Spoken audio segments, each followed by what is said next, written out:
Alrighty guys, we're back here to fix this one piece of wood here. My client Paul took out his fireplace and discovered this underneath.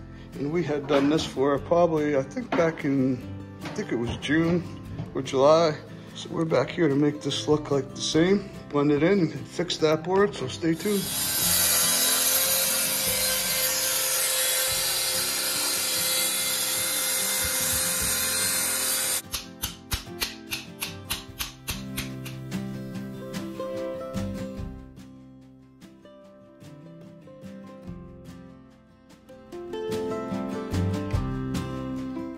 So that's the contact installed.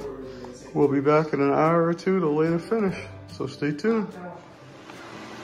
Okay, so we are back and the contact is dry. That's what I thought too, yeah. I don't use it. So we're about to lay down the 𝐬𝐫𝐞 Duo, and that'll bring the sheen back to the sheen that we did back in June.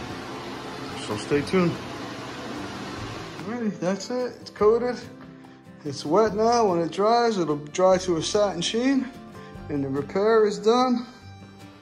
Look how good this looks. Can't even tell. Once again, as always, thanks for watching.